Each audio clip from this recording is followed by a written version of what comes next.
Welcome to the Health and Wealth Power Hour, the podcast that provides you with the knowledge and insights you need to achieve physical, mental, and financial well-being. I'm your host, Harlon Pickett, a business consultant who's passionate about helping people achieve a more balanced and healthier life.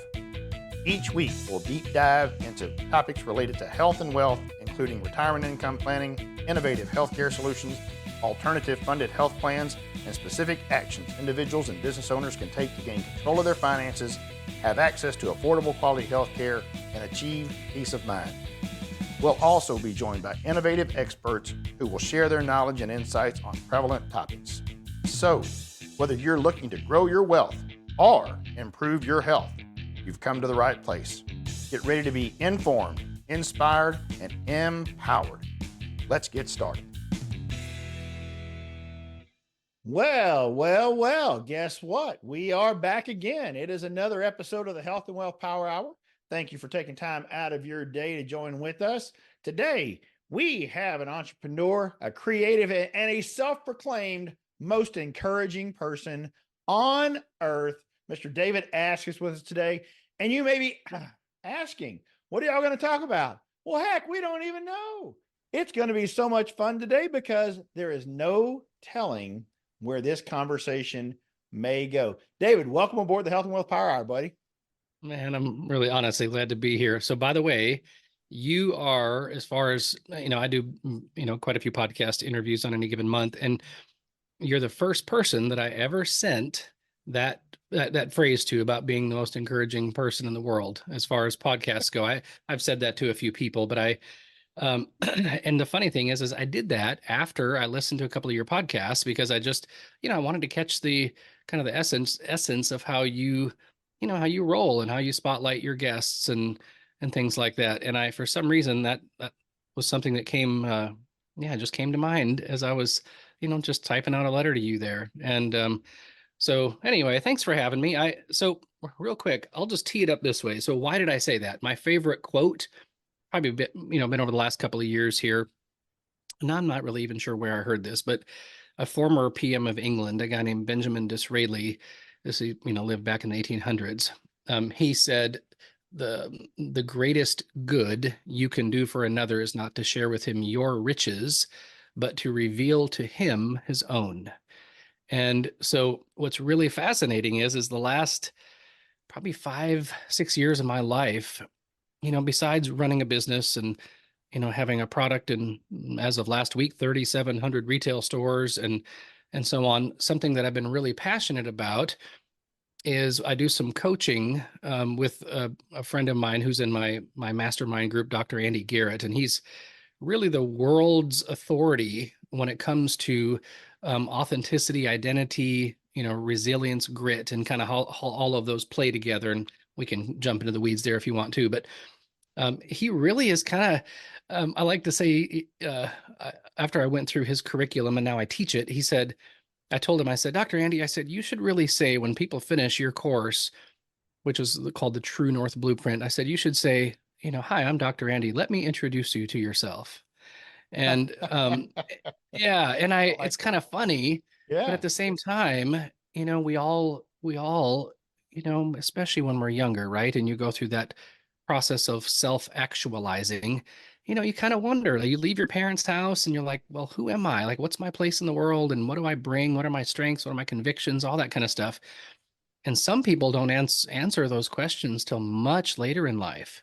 Sure. And, and then they kind of suffer for it too, because they start, just white knuckling life and trying to act like someone else they think is successful, and as opposed to, be themselves. And it's a big cliche, right? Be yourself. But boy, I tell you what, if you want to, live a life that's not only impactful, but joyful, you really need to understand who you are and have real clarity around that.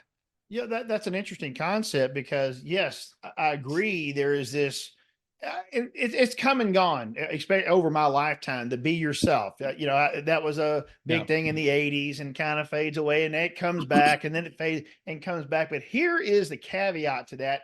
And really, my opinion, and it sounds to me like maybe you would agree with this, but if you're not self-aware, you're not really being yourself if you don't know who you are. So it's Yeah. very dadgum difficult to be Gee. yourself if you don't know who Yeah. yourself really is, because Yeah. self-awareness is pretty damn tough Yeah. to get, because there is no one that fools you more than you fool yourself into Oh saying, I man. am Yeah. this when you are Yeah. not that. Yeah.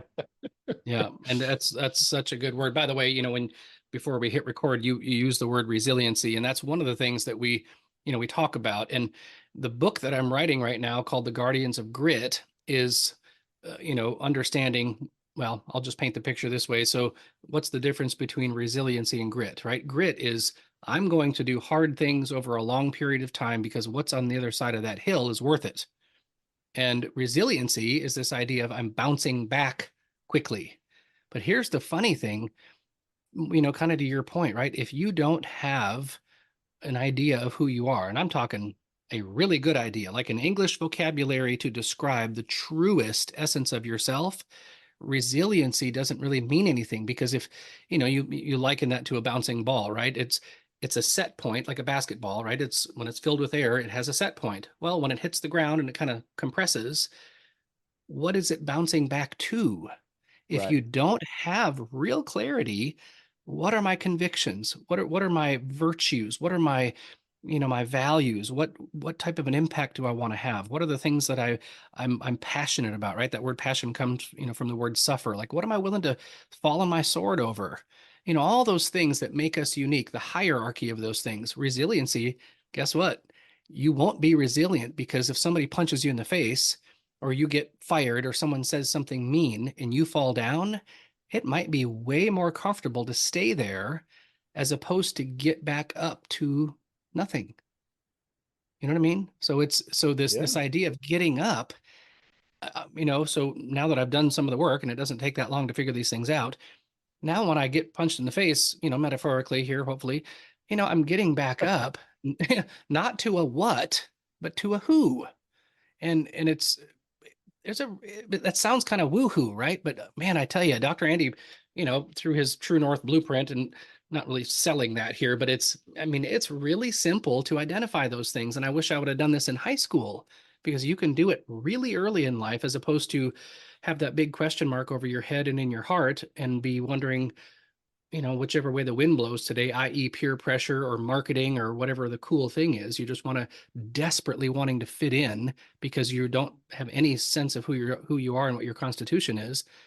And Yeah. man, it'd be life changing to figure that out. It could be, but the problem I think that most of us face is whenever we're at that age where it would benefit us the most for the rest of our life, we don't need it because we already know everything. Right. And I mean, just ask us, right? We already know Yeah. everything. When we're 19 years old, or we were in Yeah. high school. Yeah, it's one of the funny things that I saw a post one time that said you should never hire anyone from your company except for teenagers, because if you wait till after that, then they're not going to know everything, because a teenager knows everything. If you don't believe me, Yeah. just ask. My daughter's 19 and her two Yeah. favorite words are, I know. Yeah. It really doesn't matter what we have just said. Her two favorite words are, I know. Well, if someone has that attitude, they're not going to be introspective. They're not going to be Yeah. looking for self-aware because they know.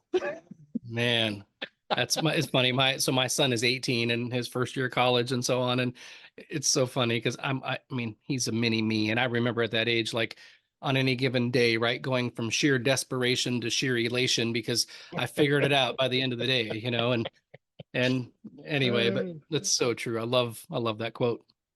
But it's so funny that if we, I will say this also. Someone asked me whenever I was a guest on a podcast not too long ago, they asked me what would I go back and tell my high school self, or the person that's Mm, graduating high school. What would you tell them? yeah. And I think I surprised him with my answer, because I said I would tell him just to do all the things that I already did, because I wouldn't be the Mm, person I am today if I wouldn't have yeah. experienced all those things. Now, there's obviously some things I went through that I wish I didn't, but I Sure. truly am an end result of all the things that I went through. And I'm that person that I am today because of all those things. They weren't all joyful. I mean, I Yeah. believe I'm a pretty joyful person now. The people that know me as I'm a pretty optimistic person, and you know, maybe people want to hear this or not, but I'm a child of the Lord, and I feel that I'm very blessed and full of His grace. Because if I wasn't, then I'd be downtrodden and beaten up, like a lot of people are that don't have Him to lean on. But Yeah. my point there is, I didn't always feel that way throughout my life. I had to go through the things that I did to get to this point to feel the Hmm. way that I do and to trust Yeah. Him the way that I do. Yeah. Because there was plenty of times that I raised my fist in anger and, shouted at Him, "Why me, Lord?" Right? And Just like Christ, right?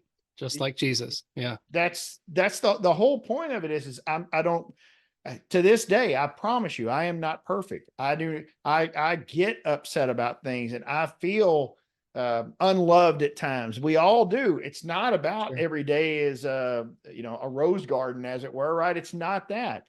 But it's the fact that whenever I come back to my self-awareness and I realize, you know what? He's got me. I've just got to trust Yeah. that He does.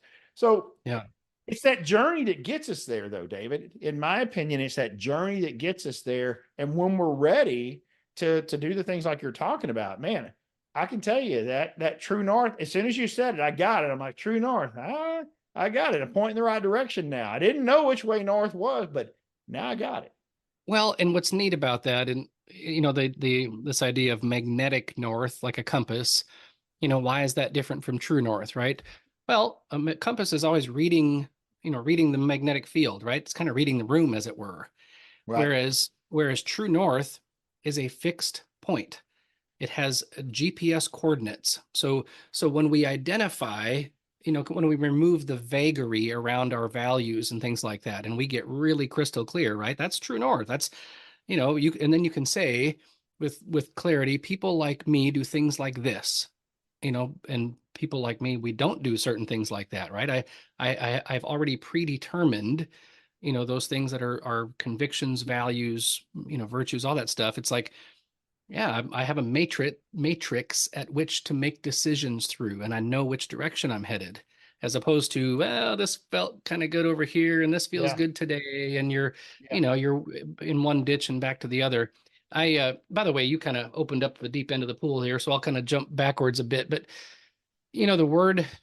these words, authenticity and identity, they get kind of woo-hoo, and they get a little bit misunderstood, and and so on. But the word we get the word authenticity from the word author. And, so we didn't make us, right? I didn't make me. And I didn't choose my eye color, my taste buds. And here's something else: I didn't choose my personality. I didn't choose anything. And we know this because those of us who have children, they come out of the gate incredibly hardwired. They're very different. And they're not thinking about, I'm going to be authentic today, right? They're just doing their deal. Yeah. And here's something else that I think is kind of fascinating is then the word identity. Well, what's that?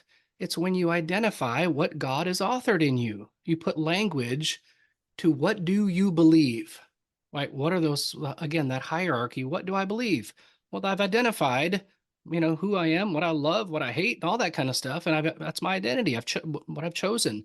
But here's the interesting thing about that, though, is when you've done that, I'll just say as a man, it gives you a sense of authority in your life. You have big fat rocks, in essence, that you're standing on, as opposed to sand, right? Like, oh crap, what am I doing today?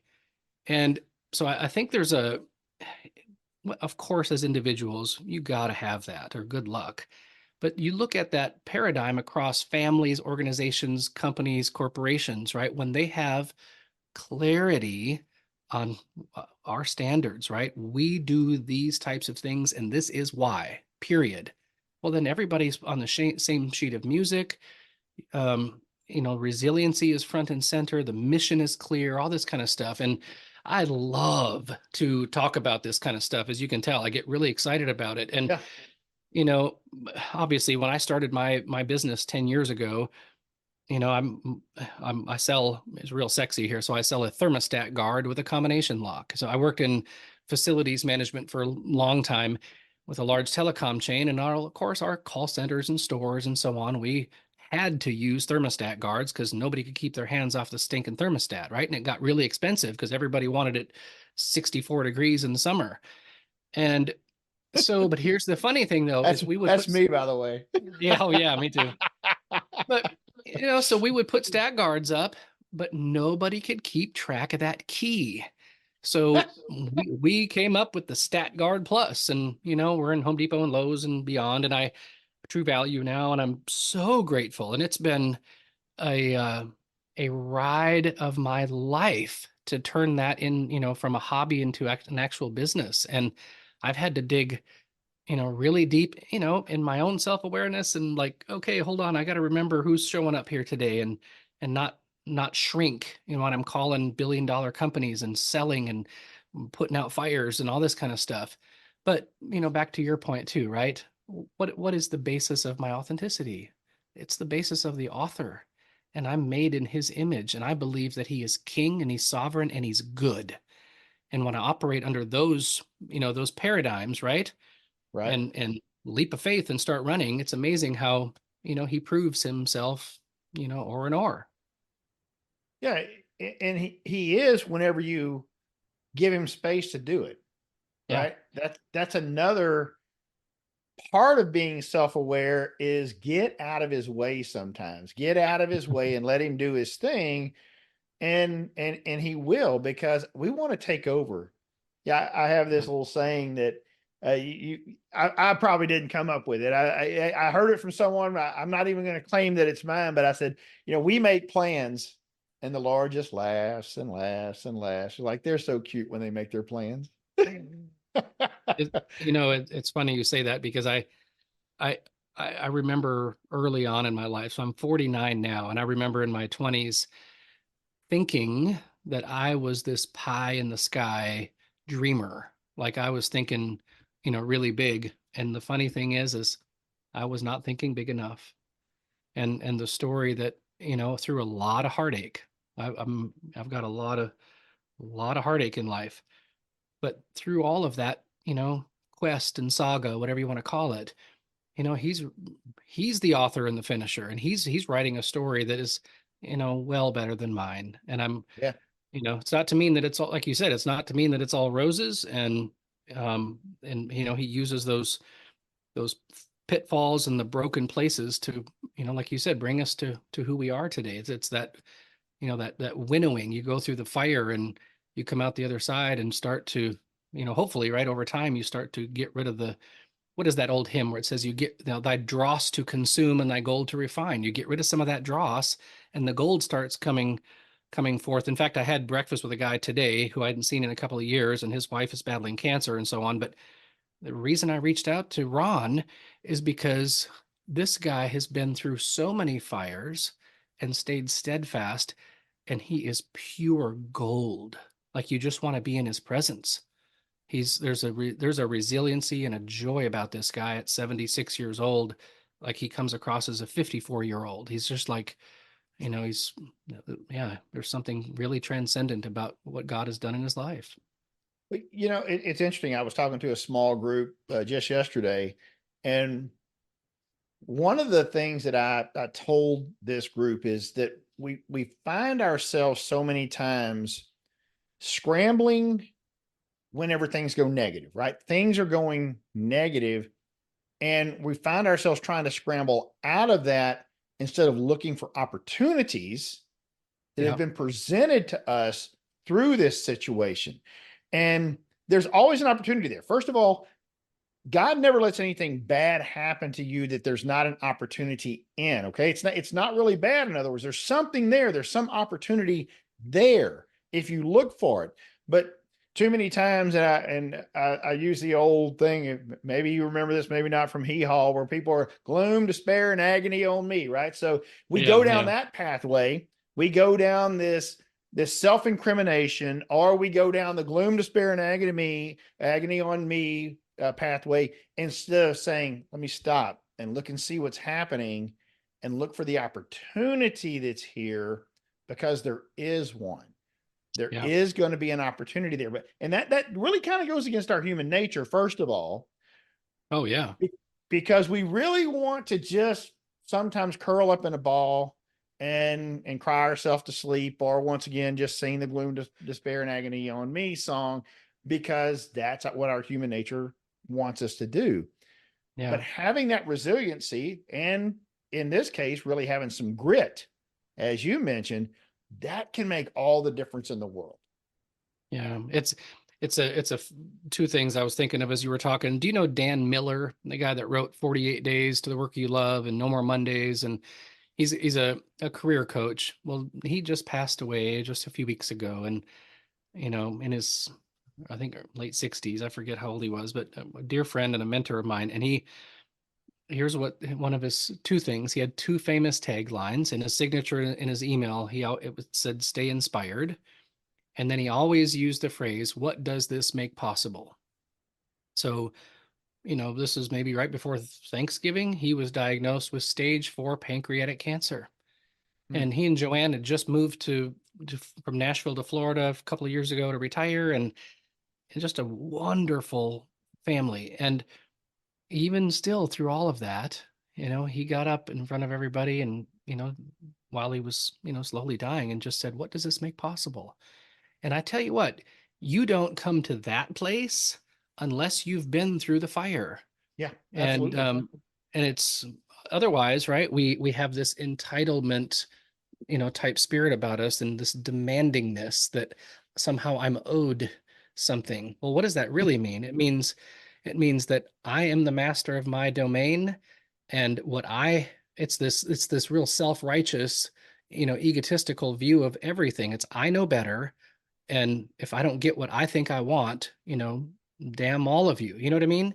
As Yeah. opposed to the good king is sovereign, and I'm going to surrender to his better wisdom here. And Dan, surely did that. And I think that once again, that can be so difficult, Oh, where sure. our human nature is me, give me what I want. And I mean, really think about what most of us, and I'm probably guilty of this too. When we Yeah. do go to the Lord in prayer, we ask him for things instead of thanking him for things. Well, and I like that. At the same time, there are such wonderful precedent in scripture too that says we're supposed to bother him like a child bothers his, their parent too. But I'm with you. And well, and even looking to Jesus, right? Well, in the garden at the end, when he said, "May this cup pass from me," he asked him, "I don't want to do this." The hero, right? The one who was going to, this power grab, right? Well, it was no power grab. The hero said, "I don't want to do this. Not my will, but yours be done." So Right. he was obedient, right? But it's the upside down kingdom every time. I am free to express my displeasure here, but I'm going to surrender to what I believe is a better and wiser. Yeah, and I'm not saying we shouldn't ask for things. And you're right though. We do. I think we do take him at his word though, and go ahead and bother him like children, because just like Yeah. children, many times they are ungrateful for what they have already been provided, and they just want more and more and more, because it's all about me. So Yeah. it is a funny thing there. Well, you told me to treat you like a child, to treat like I was a child, so here I is. Here I is. Yeah. I love it. Man. Well, talk a little bit more about your book, because I love I love the title already, right? So talk to me a little more about that book, what inspired you to do that, and little more of the direction you're going on that.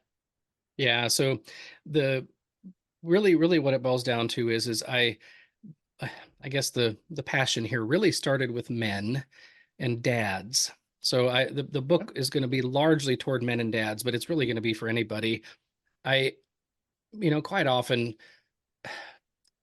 what's the reason behind grit, right? It's to live a life of impact, to live a beautiful life, to do things that are difficult. When you think about just this idea of building a house, get ready. If you start building a house and you got to think about planning and load points and you know all the engineering for electrical and HVAC and actually swinging a hammer and doing it, that's going to be some mental, financial. I mean, everything is really difficult about that. I went through this 12 years ago, but the thing that really helped me to push through was, okay, what's on the other side?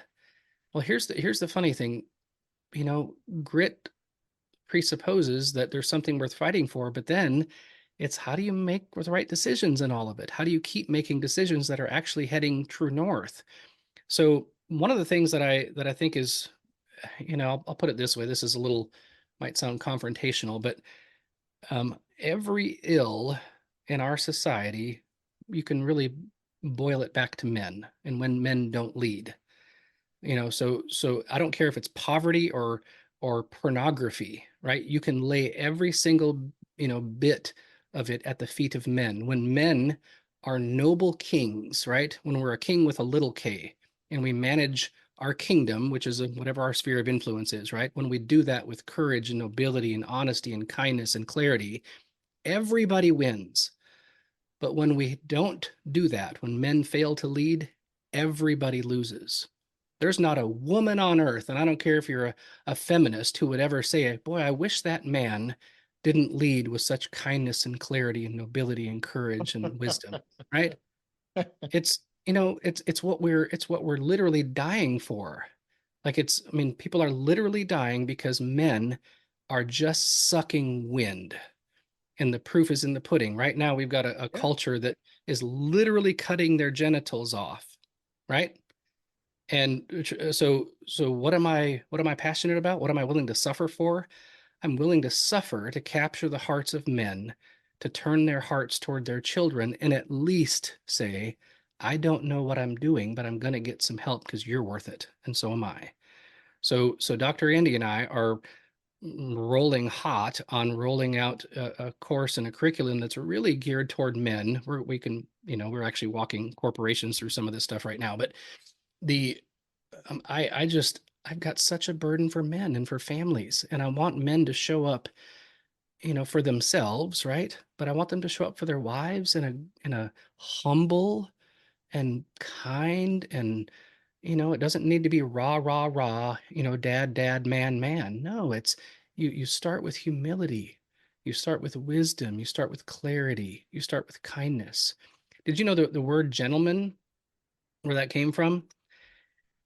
Yeah. In ancient times, it was assumed that every man was dangerous, but those who would act in a gentle way were considered gentlemen. But it's just assumed that every man can take a life. Every man is, packing a gun, right? It's like I am protector and warrior first. Some men didn't get out of that, right? And they became bullies. But a gentleman it was not a sissy. It was a man that he could bring to bear whatever he needed to in the moment. But guess what? He chose to be gentle. So I really think we need to usher in this idea of true masculinity in the context of, guess what? I'm going to choose to be a gentle man when I'm with my wife and my children. But guess what? When someone rocks their world, guess who's going to step up and take action, right? With absolute swift clarity. But guess what we have now? We've got guys, well, I'll put it this way, we've got dudes and guys who have no freaking reason why they even get out of bed in the morning. They're Yeah. staring at their phones, and their largest, John Eldridge says, their largest goal in life literally is just not to completely blow it.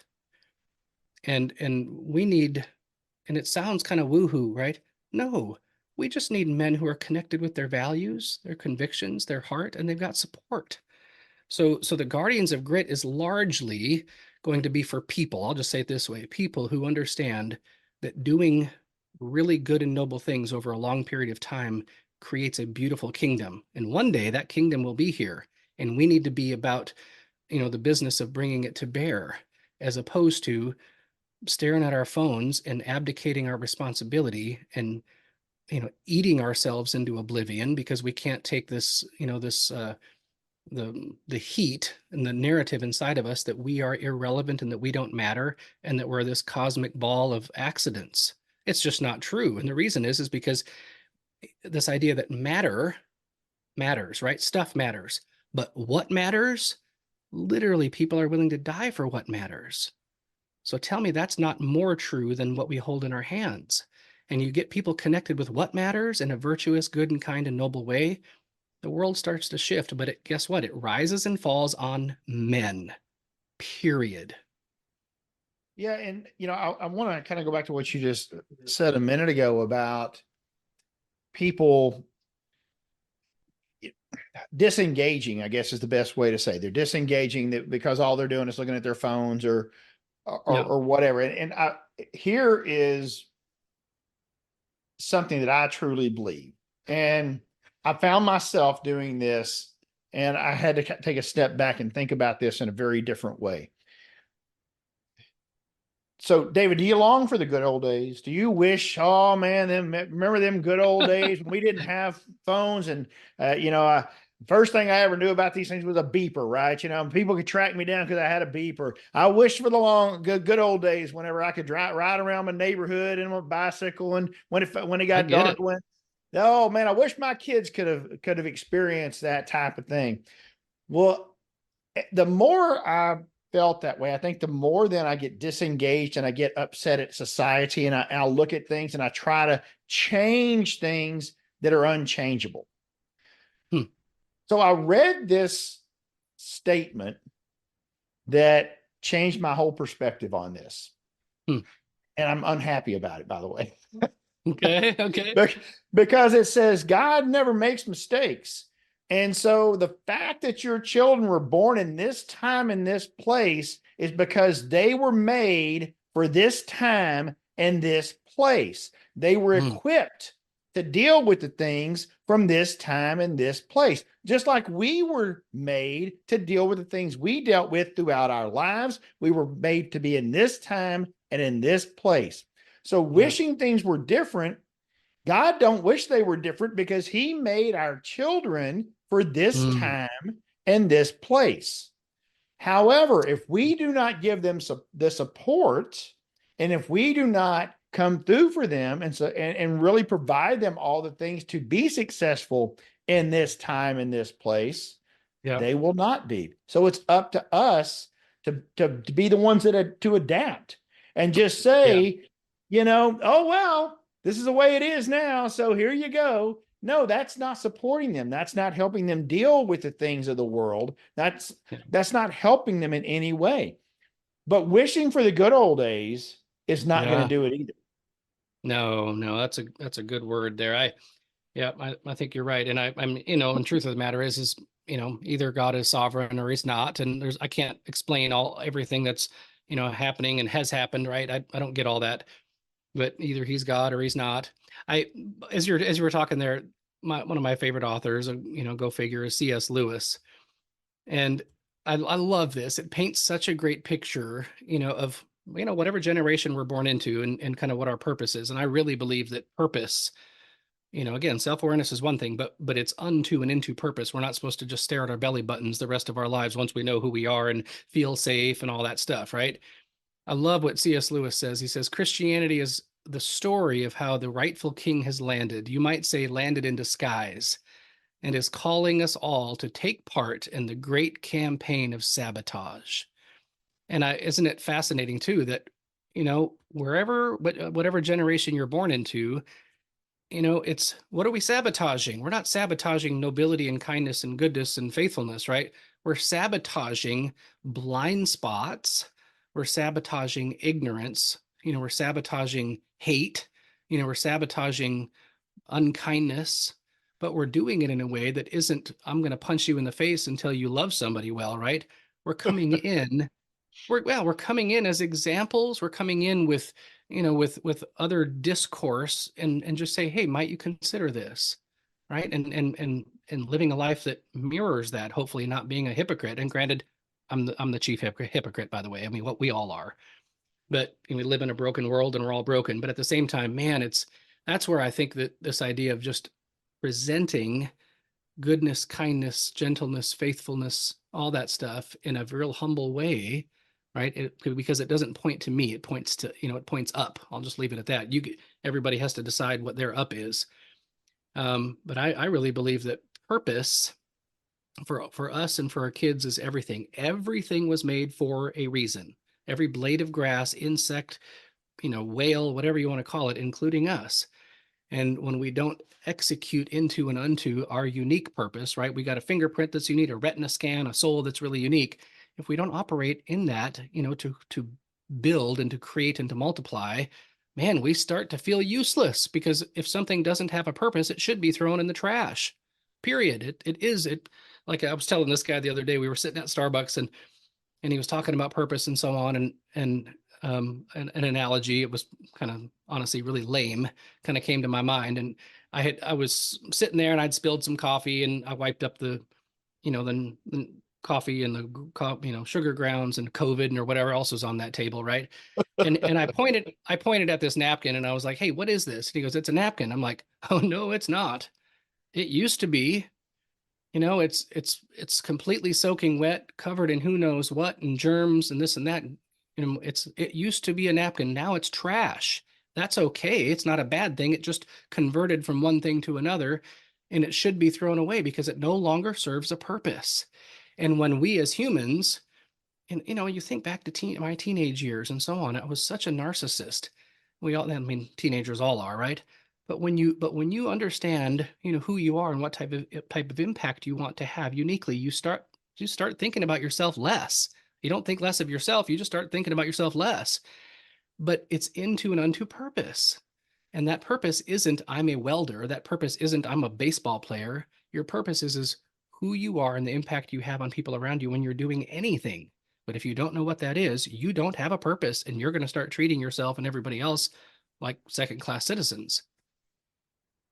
So let's pivot just a little bit and talk about that self-awareness and that way of thinking about the world and yourself and your relationships, and how that impacts business, how that impacts your Oh man. leadership in business, Yeah. and even in developing your team, choosing your Yeah. team. Yeah. Okay. What does that look like? Because I know you went through this process as you developed, your product, as you started building a team, because you had no choice. You couldn't just do Yeah. it by yourself. You had to build a team. So how did this play into that? Man, it's a great question. So really, I started the business, making keyless thermostat guards, 10 years ago. And so part of it for me was I was really suffering from imposter syndrome, because I had never run a business. I didn't know anything about plastics injection molding. And, so I just started talking to everybody, and, anybody that would come along that knew something more than me, I'd be like, "Hey, you want to help me?" Well, the funny thing is, there's this idea of, an open loop in your mind. You've got this open loop, right? Uh, like when people, what is that musical melody? Da, da, da, da, da. And you You don't got to do, and finish you it, do, right? yeah, everybody goes nuts. Well, guess what? We all have that with regards to, things we're waiting on in our life, or things that are just open like that. We want to close that loop so badly. So in the beginning in business, I lacked a lot of self-awareness. And that got the best of me because I couldn't stand the uncertainty around these open loops. So I made a lot of bad decisions on the outset, and kind of wasted some time and money that I didn't need to, and partnered with some people that, just weren't the greatest. They're not bad people, but they didn't know as much as I thought they did. And I really wanted them to, come alongside and help me, because I just felt like I didn't know what I was doing. And I didn't, but that's okay. I just needed to be a bit more patient and talk to more people and vet them and learn how to ask better questions. So really, as I started building, self-awareness, not only did my confidence grow, right? Like literally making a sales call, and not feeling like I'm a 12-year-old standing on the playground, pick me, pick me. Um, it was more of this idea that, what, I'm trusting that this is going to happen. And if this is somebody that I need to partner with, great. If not, I want to add value to their life. It's because for a while, it was all about surviving. And listen, let's get real. Money, I heard somebody say money is kind of like air. Try living without it. So it's really important. And, again, excess, okay, whatever. But if you don't have a certain amount, you're not real concerned about self-awareness if you can't pay your stinking light bill and buy food. So let's be real about that.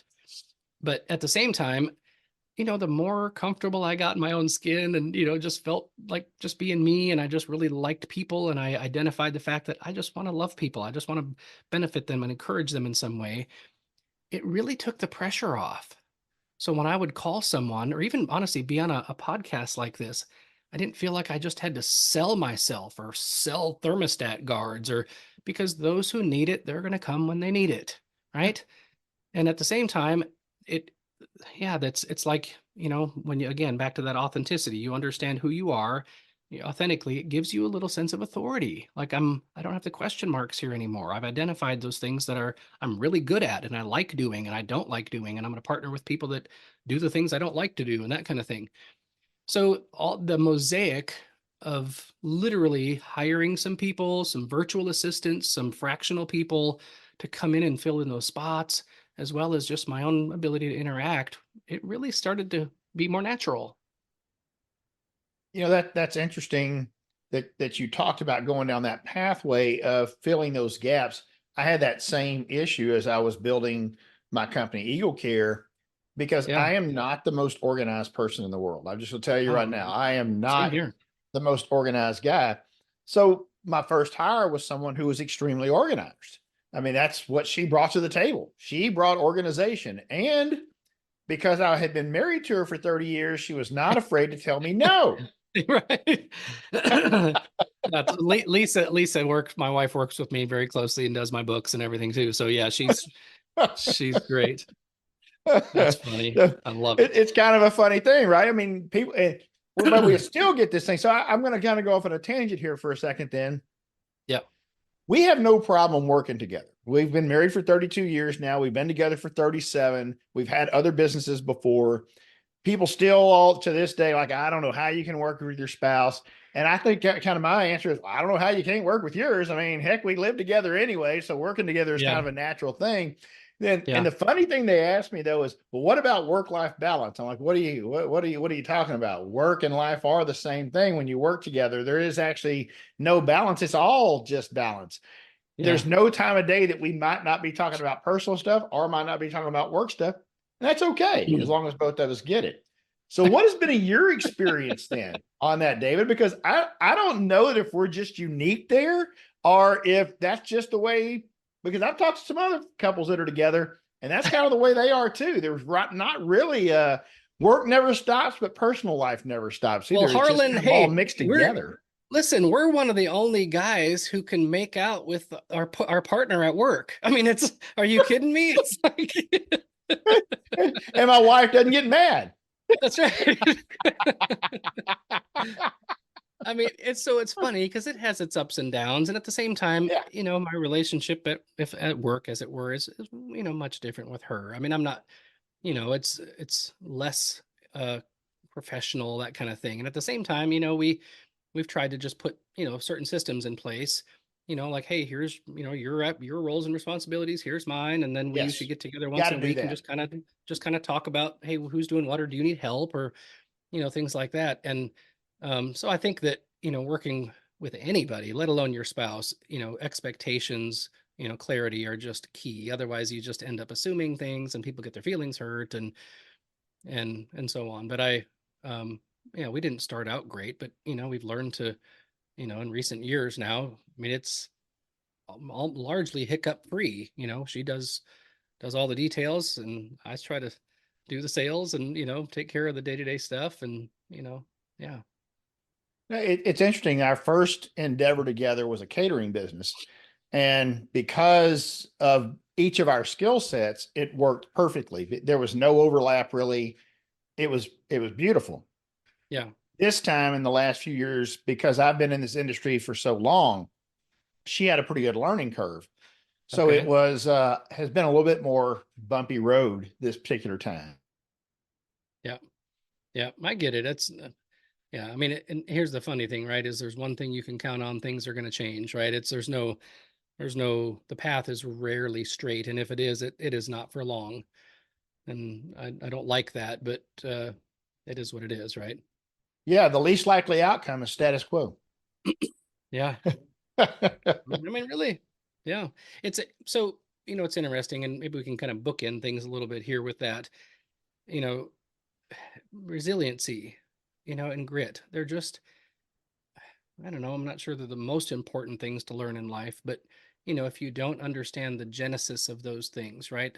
if you're going to bounce back, not what, but who are you bouncing back to? And if you're going to push forward and spend, I like this idea of, when we spend money, right? We lose it. When you spend yourself, you spend your emotions, you spend your time, you spend your intellect, your man, it's like especially if you're running a business or whatever, you feel spent. But if you're going to spend yourself on something, get clear on it, make it worth it, make it worth something that, yeah, it's worth fighting for. And on the other side is something that's rewarding and beautiful, and, or at least a big fire you put out. It's interesting. Whenever I started in this insurance world, I was just a traditional broker. I sold the products that were out there. And I had to see the inherent problems in the industry. I had to see clients going bankrupt from products that I had put them in that I thought I was doing the best thing. I had to see people getting their rates raised so high that they couldn't afford to have anything anymore. And it's a tough realization when you realize that you're part of the problem. Man. Yeah. And it hit me over the head like a 2x4. And I had no idea how to respond to it for the longest time. But whenever I finally realized that there was another way to do stuff, I still have a number of people that I'm in contact with that are in the industry doing traditional stuff, and they don't even want to talk to me anymore. They're like, "Nah, I don't even want to hear. I don't want to catch what you've got because you've had this terrible." Mm. You went down this pathway where your conscience has made it where you can't do what you used to do to make all this money, and I don't want Mm. to catch what you got. Wow. Wow. They don't. They don't want to talk to me. They don't want to listen to my podcast. They don't want to listen to when I go speak publicly. They don't want to hear what I've got to say. They don't want to hear about the problems that they're causing. They don't want to know, Mm. because if they listen to me, and one of them told me, he says, "I know, I got an idea because I've seen it too, but I don't want to get down in the weeds because because what you're doing is hard. Mm. What you're doing is hard, and I don't want to do. I can make money easy over here because I've been doing it, but what you're Yeah. doing is hard. You've got to convince people that the system is messed up and there's a better way to do stuff. I just Yeah. keep on making money." And I'm like, well, I can't do that. And I Yeah. think that as a country, we are stuck on an easy button. We love an easy button. We like to do things the easy way. And when it gets tough, a lot of times people just capitulate and they say, "No, I'm done with this." But that's another instance of it taking grit. You've got to have grit to overcome all of these things that really are going to make the difference, that are Yeah. going to put people in a better situation. And this goes across the board. I'm talking a little bit about my industry now, but it's not just my industry. There's lots of places out there that people have made tough decisions and they fight against the status quo to make the changes to make things better for people. Yeah. Yeah. But Man, it's we not we easy. start no, and the interesting thing is when you start building self-awareness, like, who the heck am I? Guess what we always start with? Values. It's not your why, it's not your strengths, it's not your different proclivities for certain things. Those are fine, right? You need to understand some of that stuff. But when you get, I forget who it was that said, um, some professor, whatever, was kind of a bold claim, but they said you are your core values. Well, Yep. it's a fascinating thing, but so I like to kind of turn it on its head. If you were to ask someone walking down the street, "Hey, buddy, what does your core happen to value the most?" Most people have, they might spout off something about, well, honesty and, this and that, and that might be true. But at the same time, most people really don't know. They can't answer that question. And so, with regards to your plight, as it were, you're like operating in, in the constraints, inside of an industry, but inside of your own constraints, right? To make sure that the people that you serve are left better than you found them, and not just, you covered some bases and made more money. That by the way, that paradigm can be stretched across every industry, really, Yeah, absolutely. from hospitals to cars, right? It's Absolutely. so what's fascinating though is who gives two rips about the paradigm that someone else paints? I want to be able to put my head down at night and and be say something like, hey, people like me do things like this, and I acted in alignment with my core values, my conscience, who I am, but the results, in essence, they don't belong to me, right? We are faithful in the little things. Be a freaking man. I mean, ultimately, right? Get in touch with who you are, what you value, act in accordance with that, and the results, they don't really belong to you. You can't control outcomes. But I tell you what, the people who are in business a long time, guess what? They treat, it's the golden rule. They treat Yep. people like they want to be treated. It Yep. is the most simple paradigm to live by, but you will be in business forever if you show up on time, you say, you do what you say you're going to do at a fair price, and you treat people like you want to be treated. You will be in business forever. So the many hats that you wear, as it were, Yep. you also are the leader of a couple of mastermind groups. Yep. So talk a little bit about those. So you have two different ones. Is it for different industries? Is it for different placements of, say, where people are at in their careers? Talk a little bit about those mastermind groups, because Oh I man, think that mastermind groups are extremely important for business owners at all different levels, and yeah. not always just in their industry, but in particular across industries where they can learn from others. Really, Yeah. So I'm it's not really specific. proud, really proud to be a part of Iron Sharpens Iron Mastermind. So if you're interested, it's viewfromthetop.com. But so Aaron Walker started ISI, I think maybe 10 years ago, and I've been in about 6 years. So he really looks at things, you got different masterminds, niches, some that are for, I mean, yeah, whatever, various niches, right? But ISI really is about all of the areas of life because, if you're successful in business, but your family's falling apart, are you really successful, right? Right. Well, how about this though? How about if you've got a really great home life and your family is close and you love each other, but you can hardly put food on the table? Is that really success? And that's a hard thing. And that's again, that is a kind of a first world problem, right? But at the same time, it's what if you're 500 pounds and your business is making money? I mean, you can't really enjoy it and you're not going to live long.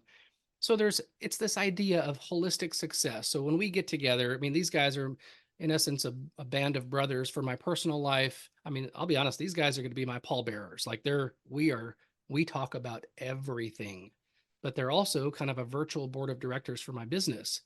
So I've got people stepping in, in various capacities. I had a 2-hour call this afternoon with a guy named Glenn Gartner, who's helping me kind of get organized on some things because I've got more opportunity coming my way and I'm not sure, how to assimilate all that or if I should. So I'm kind of, working through the weeds with him on that. But it's really this idea of a band of brothers for your personal life, a board of directors for your business. And most of us, we're solopreneurs, as it were. Even if you've got Right. a few employees, you largely feel isolated and alone. And man, I it's been life changing. I'm everything about my life is vastly better than it was 6 years ago when I joined. I've doubled my income. I left a full-time job. Here, Lisa and I are celebrating 25 years.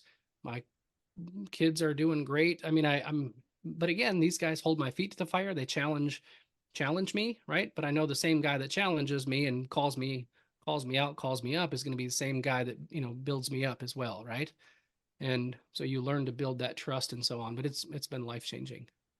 And it's interesting because I'm gonna turn that around, and this is just a guess here, but you're also doing the same for them. You're also Oh calling them out yeah. and holding their feet to the fire, and are part of that process for them with that team. Yeah, and I facilitate two groups within ISI. So there's probably 160 men across, I think it's like 6 countries at this point who are part of Okay. ISI. And I lead two of those groups, but it's been awesome. Like, you get a bunch of, sometimes we're dudes, right? And sometimes we're heroes. So you get a bunch of guys into a room and we're cutting up and having a good time, but then we've been through deaths together. I mean, all kinds of stuff. And it's, these are the guys that, if I couldn't catch a flight to Connecticut and they needed my help, right? I'm grabbing my keys. I'm telling my wife, I'll be back when I can get back, right? I'm heading that direction. So as you were growing, what are some of the most vital steps you had to take for scaling your business? Because I think a lot of folks find themselves, especially a lot of small businesses. You just mentioned a second ago opportunities. And I think there are times when there's opportunities we don't know as a small business if we should jump on those. I know for a fact, because I've seen a couple of folks do this. Sometimes they took opportunities that were well beyond what their capabilities were, and it came back Sure. and really hurt Yeah. their business. Yeah. But what does that look like? Can you give us some insight on maybe even things that you say, man, I shouldn't have done that when I did, or whatever? Yeah. But scaling is obviously very important to a business growth. But how do you manage that side of it? Yeah. So I'll be honest, it can be summed up with a book title. There's a book called Who Not How. Well, there's a whole lot of stuff that I don't know how to do, right? Just as any other CEO, he doesn't know how to do everything. He just surrounds himself with people that do. So as I've been financially able to kind of partner and hire with some more people, hire some more folks, that's how, I've done that. I mean, I can't possibly sit in every seat on the bus. So, and truth of the matter is I don't want to. It would Right. be early on, I kind of had to, and it about did me in, but I couldn't afford to pay anybody. So you just, you bootstrap it and get it done. But man, those were some tough years because I was, I mean, here's the funny thing, right? I was acting really outside of my authenticity. I'm not the guy to do all the details, but I had to initially. So it was, get your feet wet and jump in and figure it out. But to really scale and turn a business from a hobby into you know, a career, or how about this, this idea of I don't want to work in my business, I want to work on it. And so it's just been in the last few years that I've been able to work more on it than in it. And I'm so thankful to have a little margin. But again, it's really largely, who, not how. I think that's vitally important because I understand that 100%. Going, we were ready to scale. I believed I was ready to scale, but I knew I couldn't do any more than what I was doing. Yeah. And that was a really tough conversation my wife and I had to have because we were at the point where I was either going to have to hire somebody or she was going to have to leave the security of her 10-year position as a executive for a company where she was getting Yeah. paid and getting paid pretty well. And that's, when I'm the entrepreneur and some months are good and some months are not as good, and with hers there's always Sure. that's a big decision that had to be made. Totally. Yeah. Yeah. I And get it. Those are scary. Those are scary times. And yeah, you look back at those, kind of hallmark moments when you made those decisions and so on. And sometimes you got to take a step backwards to take a larger step forwards. And it kind of depends on your situation. And again, in the counsel of many, there's wisdom, right? So I would encourage anybody, if you're wanting to make changes and scale and grow or whatever, please ask people, how did you yeah, do it? What did you do? What would you, and be really vulnerable, be really transparent. I think one of the things that does most people in, I don't care if that's in your own marriage or business, whatever, is pride. It's my buddy Quentin Hafner, great coach. He was talking to a group of men one time and he said, "What's the number one thing your wife needs from you?" And they started spouting off all kinds of things, communication and love and support and listening and all this kind of thing. And he said, "Nope, it's self-awareness and humility." And so what's interesting is my wife needs me to know my blind spots and where I have tendencies to, say and do stupid, ignorant things. So I'm slower to speak, right? But she also needs my humility. Well, that goes into business and everything else. If I come into the room and I'm Mr. Know It All and just start talking about this and that, especially when I've reached out to somebody to get their opinion on something and I do all the talking, what a joke, right? Show up. How about this? This might be a little crass, but I'll say it anyway. Show up, show your ass, and ask, what would you do with this? if they don't know the problems, they can't bring solutions. So if you just show up and start talking about all your, well, I'm trying this, and you kind of make everything sound great and like you're winning, guess what? You can't help somebody who's winning. Right. So that vulnerability and the humility is everything. No, that is so vitally important. If you come in and you've already got it all figured out, then no one's ever going to offer you any assistance in figuring it out. You've got it. Right. Yeah. I mean, if I come in and I tell you all the things, how wonderful everything's going, that I got it all figured out, and then I ask you to help me, well, what do you need my help for? You've got it. You just told me all the things that you're doing, and everything is going perfectly. Why would I Yeah. possibly need to help you? Because I have nothing going on that's right. My whole world is crashing down around me, and now you're asking for my help. Well, you're a funny kind of guy, aren't you? Right? Because it's like that thing. If you believe how well things are going by what someone post on Facebook, Yeah. Yeah. that's a different life. There's a Facebook life and there's real life. Yeah. And that's the same thing I think a lot of people get lost into. They don't ever want to be vulnerable. They always want to show that everything is going well. But that vulnerability, especially in business, and I'm going to say that in this conversation we're having right now, because I think Yep. it's got to be in life too, especially if you have friends that are there to help you. But in business, everyone needs a mentor. And I believe everyone needs a mentor. But if you approach someone to be a mentor and all you tell them is how everything is going perfectly, well, what can they possibly help you with? Yeah. And here's something else too. I made a post on LinkedIn this morning about, this idea of, you become like the people you spend the most time with. Yeah. Well, how do we know that's true? Because every parent doesn't want their little kid to get stuck with the wrong crowd. Right. Parents know that so intuitively.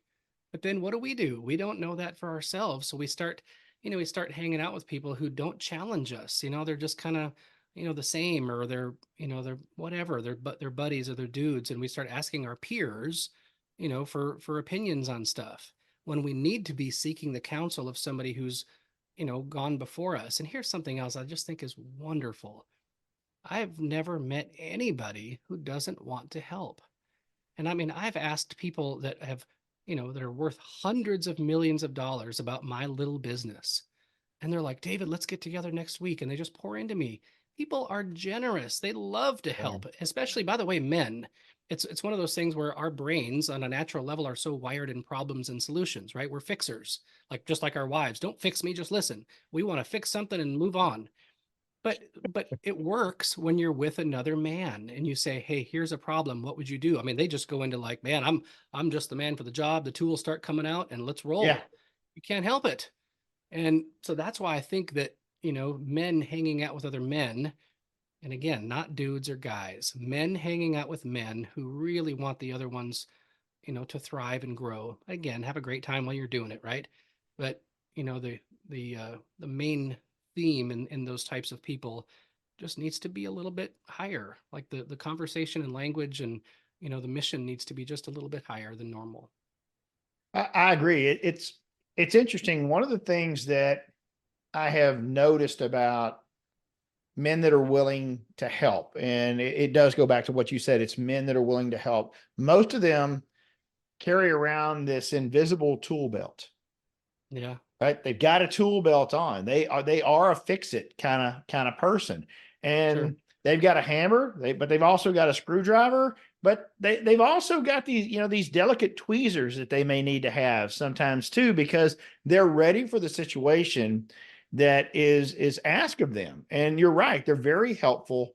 They've got this little invisible or virtual tool belt ready to address whatever comes up. So that's very insightful, David, because I do agree, because I find myself, and I'm sure you find yourself too. I believe I'm very blessed that there's no doubt in my mind that the Lord provided me that opportunity to be one of those people that wants to help. When Yeah. I hear the problem, or I hear somebody's in whatever kind of distress, whether it's a little bit or a big, I want to help. I want to see what I can do to fix it, which I think is part of the reason that I left the status quo of my industry and started moving somewhere else, because I knew I wasn't helping anybody there. I was actually hurting them more than I was helping them in many cases. Sure. So I was automatically drawn into something else. But one of the biggest blessings that I believe I have been given is the ability to speak. The ability to Yeah. speak out, to the ability to do a podcast and not be worried about what anyone thinks, to get up on stage and talk about the things that I do, to tell people about this, to really be a mouthpiece towards this, and to be willing to listen to other points of view. What I was not given the God-given ability to do is sing. However, folks, you guys just have no idea the superstar that you are listening to today speak is also has an incredible voice. He is an incredible singer. So whenever I first was introduced to David, he a link to go listen to him sing, and I'm like, oh my gosh, is this Man. real or is it Memorex? Most of Yeah. you probably don't even remember that commercial, but is it real or is it David Ass? Man, I'll tell you, how did you not end up a superstar singer? Oh man, that super kind of you. It's funny. I'm moved to Nashville and, back in when I was 20. And, since then I've, cut a few records, and my my last record actually recorded the vocals in England, a British guy that wrote some songs with, yeah, helped me produce that and so on. And I've had some really fun experiences. I've never done music for a living, but I've shared the stage with some really famous people, and, at the Symphony Center here and the Grand Ole Opry and the Ryman Auditorium. And um, I had sung at some places. They made me sign non-disclosure agreements, so I can't even talk about it. Oh, But cool. Okay. it's been really, I have a weird life in a lot of ways. And here's the funny thing though, is, and I think I mentioned this earlier, is I don't really do things, because of the things. I'm not really a musician. Like, I don't go to concerts. I don't listen to a lot of music. I like, I like the word inspiration. I like the word goosebumps. I like social moments with people that cause people to, to look up, right? To look within, to know that there's more. And that, especially the language of music, right? It's a can opener to our souls. It is. And I'm so grateful that God gave me the gift to be able to stand up and sing. And I grew up in a musical family. My mom was a, a music teacher and so on.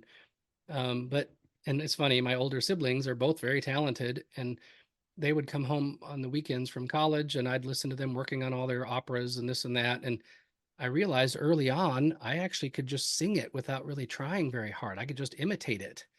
And, so I'm like, man, that maybe I can do this. And, it was, I don't know, I've had so many opportunities come my way that, I just pinch myself. Like, I'm standing in a room with, Vince Gill and Amy Grant and Winona Judd and Michael W. Smith and Stephen Curtis Chapman and Alan Jackson. And I mean, it's like, I'm like, who in the heck am I to get to do this? No, no. And truly, I'm the guy, I feel like I'm the guy that gets to do the funnest things, and no one knows who I am.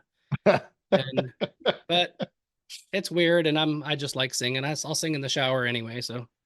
But there's probably some benefits for people not knowing who you are too. There's the other side of it, right? You don't have those crazy people with cameras running behind you and taking Yeah, I pictures of don't. you.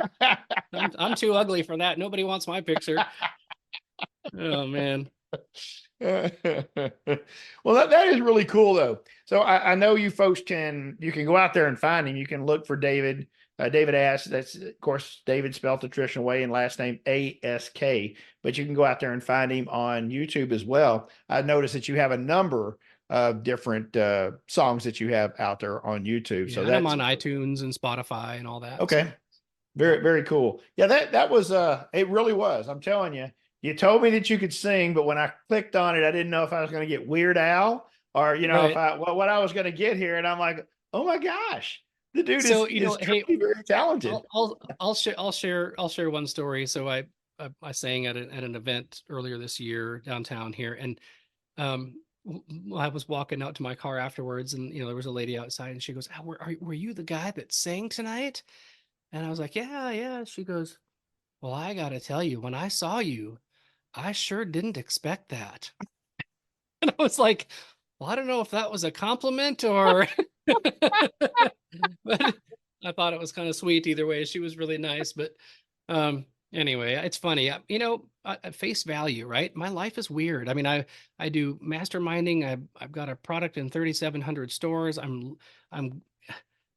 still singing. I've got five concerts booked, this spring, and we're going to Germany and Austria in July. Awesome.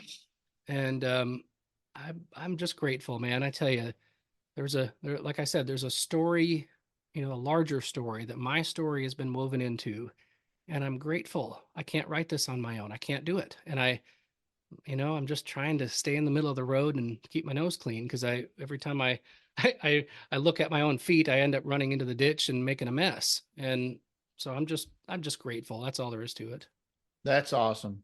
Well, man, I really have enjoyed speaking with you. You have had Thanks. a very incredible life, and I love the fact that you're willing to kind of go with the flow, as it were. In other words, you know that you're part of someone else's plan. You know you're part of the master plan that the Lord has put you on, and you're willing to say, well, where are we going next? Here we go. All right. And that's tough to do, I but sure boy, try. I appreciate that. And I sure try, right? It's yeah, it's not all roses, but I gotta sure. say that there's a wind at my back and I can't deny it. Yeah, yeah, but the blessings are real. The blessings Yeah. are real whenever you can live that way. And there's no doubt that we're all human, so we're all going to make those bad choices too. There's just no doubt about that. But man, it's undeniable that when we live the way that the Lord wants us to, that the blessings are not far behind. That is just an absolute fact. Yep, So, I agree. David, thank you so much once again for being with us today. I sure appreciate it. We went all over the place, folks, and so if you go out to David's website, and that is davids.com, there is so much more that he can give insights on. If you have your own podcast, then there's a chance that maybe he will be willing to be on your podcast. I'm sure he would. Sure. You have your own podcast as well. Is that right, David? I do. I actually do a podcast called The Greatest Good Podcast with my sister Kirsten, which has been just a total blessing. Okay. On all the regular places people can listen to it. Yes, sir. Okay. What was the name of it again? Yeah, it's called The Greatest Good Podcast. The Greatest Good Podcast. I love that. That's an awesome name. I'm not going to Yes. steal it because you've already got it, but that's a great name. I like it. All Thank right, you. folks. You can also catch him on LinkedIn. You do have, obviously, I heard you earlier say LinkedIn. I'll be reaching out to you, sending you that connection request here in just a little bit too, David, because I'd love to follow you on LinkedIn as well. But guys, Great. I really appreciate y'all being here. I hope that you enjoyed this as much as I did. You are an inspiring individual, and I know that's what you hope to be. David, thank you so very much for your story. And, maybe we'll have you on here again sometime to actually talk about some of these other things, because you have so much going on. Oh, one more thing. Are you planning to have your book out? That's a tough one. I'm really hoping by June. Yeah, Okay. so it might be June or July, something like that. But I've got a kind of a book coach that I'm working with, and I've written a children's book. I'm working on another children's book right now, and the Guardians of Grit. I'm hoping will be done, in June or July. But that's a heck of an endeavor. So I've never done that Yeah. before. Yeah. Okay. Great. Well, keep us up to date on that too. Keep me up to date, and I'll be sure to put that information out there to our group as well. And guys, don't forget, if you want to listen to some of the past episodes of the Health and Wealth Power Hour, you can go out to hwpowerhour.com. That's hwpowerhour.com. Of course, you can listen to any of those episodes on Apple, Spotify, Google, or wherever you digest your podcast. And remember to listen in on the last Tuesday of every month. LinkedIn Audio Room. Why does healthcare suck? That's right. Why does healthcare suck? Our monthly audio room on LinkedIn, where we dive into all the different issues that are plaguing our healthcare system, but not just talk about the problems, talk about some of the solutions and some of the things that you can do to keep from falling into the traps that are inherent in our current healthcare system as we continue to work diligently with a lot of other like-minded people to build a parallel system that is designed to actually benefit the patient instead of the one that exists right now that is working exactly the way it's supposed to, folks. By the way, our healthcare system is not broken. It is working exactly the way it was designed to work by those who designed it to empower and enrich themselves and to bankrupt the rest of us. But we're building one right now that will actually be centered on the patient. It is a great undertaking, and we will continue to go there, but you can listen to more of that on Why Does Healthcare Suck monthly on LinkedIn Audio Room. Thank you for being with us. We'll catch you next time on the Health and Wealth Power Hour. We are out.